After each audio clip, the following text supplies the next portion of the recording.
Voilà que les savants du monde ont beaucoup travaillé. Ils ont inventé des avions qui survolent au-dessus de nos têtes. Mais les savants n'ont rien fait pour la conservation de la nature.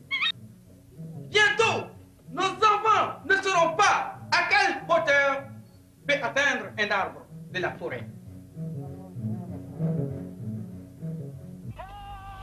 Thiori, sculpteur, cultivateur et devin, a choisi le métier de marionnettiste.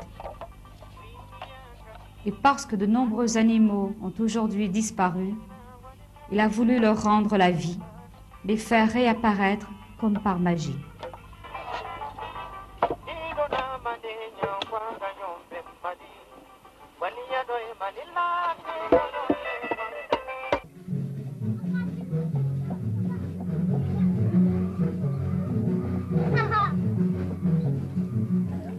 Oui. Où vas-tu, toi? À la rivière? S'il y a de l'eau.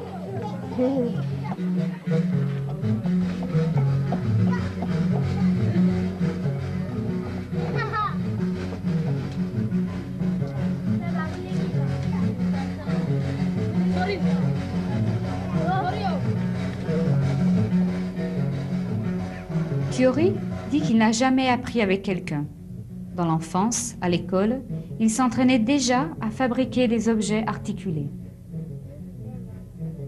Du temps de ses grands-pères, les marionnettes existaient dans son village.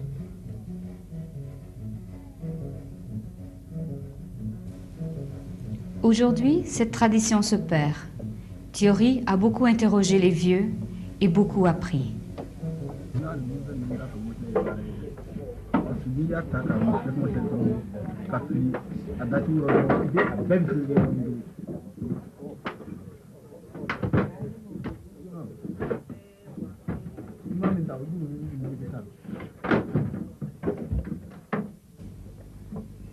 Pour gagner sa vie après les récoltes, il entreprend des tournées de village en village.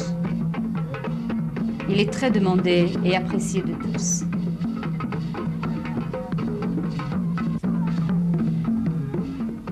Invité au village de Ben pour fêter une réconciliation familiale, Thiori entre avec le Nomo Koloniku, masque de la hyène voleuse qui précède son arrivée.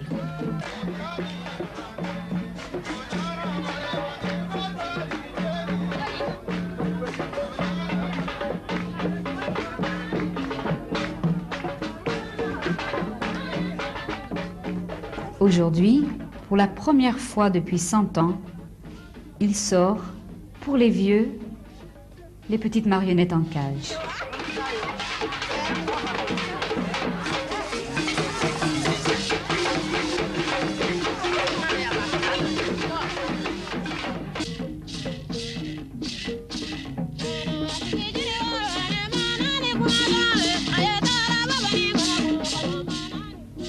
Avec ce masque de la cigogne, messagère de la nature, une relation nouvelle s'est établie entre la tradition et la cause environnementale. Il faut se souvenir que chaque forme sculptée symbolise, représente et appelle une force de la création.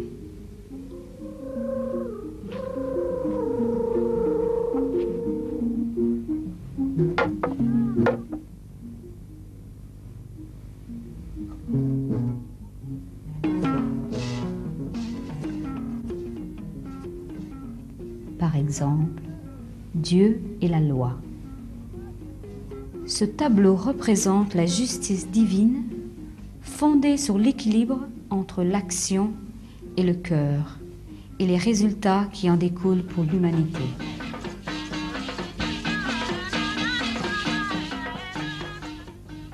Dans cette scène de marionnettes à fil, le chef du village incite la population aux grandes chasses collectives. Mais Le génie de la brousse intervient et montre son visage menaçant.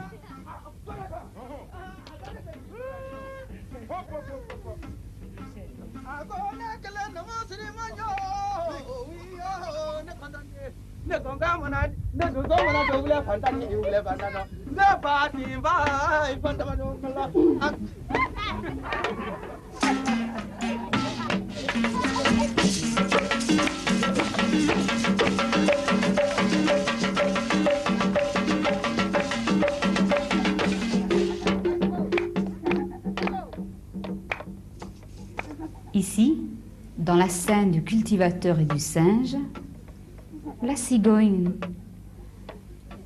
en bonne conseillère, enseigne à l'homme qu'il est lui-même responsable de son propre malheur.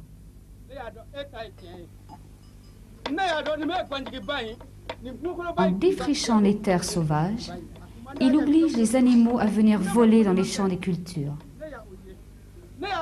Ainsi, chaque tableau montre la relation de l'homme avec son environnement.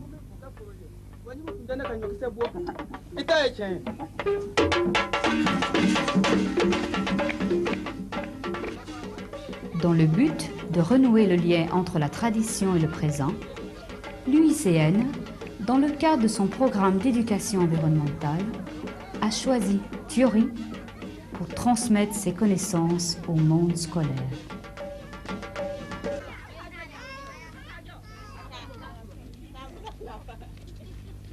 Invitation. L'équipe de Waléa serait heureuse de vous accueillir à Djenné du 6 au 24 avril dans le cadre d'une animation scolaire.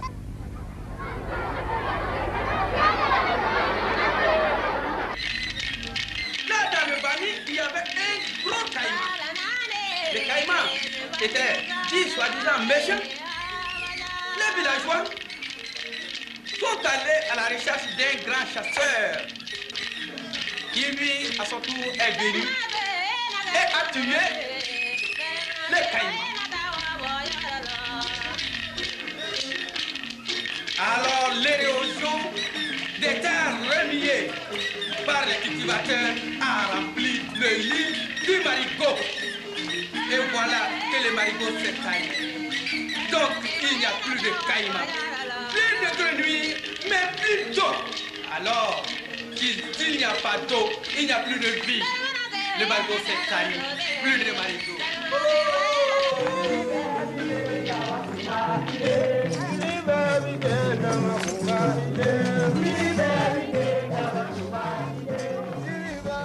Un atelier de fabrication de marionnettes a été organisé dans le but de mieux concrétiser les messages environnementaux, trop souvent abstraits.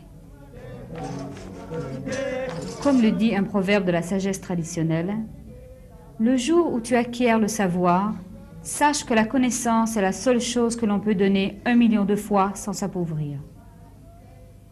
Les matériaux choisis sont ceux disponibles sur place: la calebasse, l'argile, les palmes, les vieux bouts de tissu et la teinture végétale.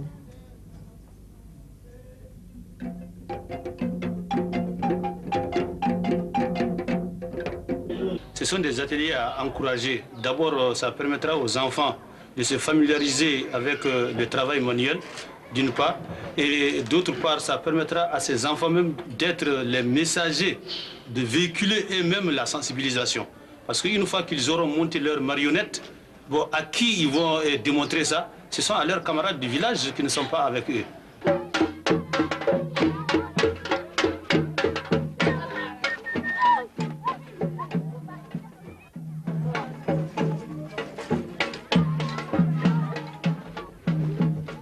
L'expérience de l'utilisation de ce moyen de communication traditionnel s'est terminée dans la joie par un grand défilé dans les rues de la ville de Djenné.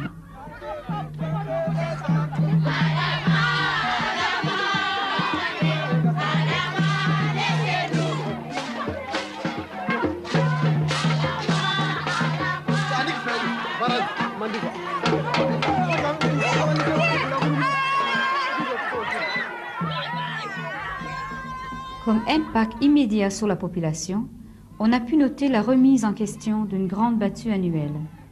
Une enseignante témoigne. Donc les sacheurs qui continuent à faire la chasse en brute, c'est pas bon. Tuer les animaux inutilement, organiser des chasses collectives, c'est pas utile.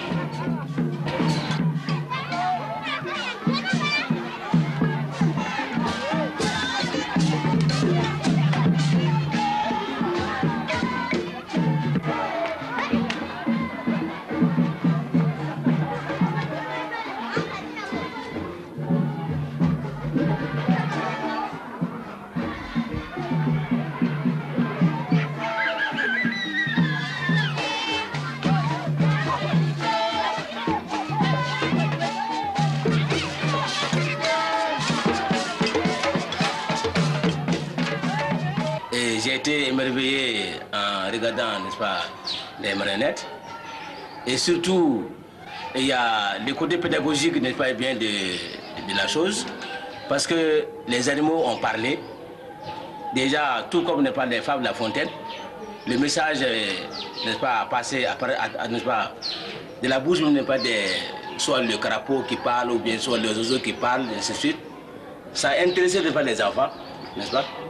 Je pense que c'est une bonne chose qu'il faut vraiment renouveler. Nous avons fait l'union pour abattre la nature. Et si nous sommes instruits de le jour, nous pouvons aussi faire la même union. Blancs, noirs, hommes et femmes, jeunes et vieux, pour reconstruire une belle nature pour nos générations futures.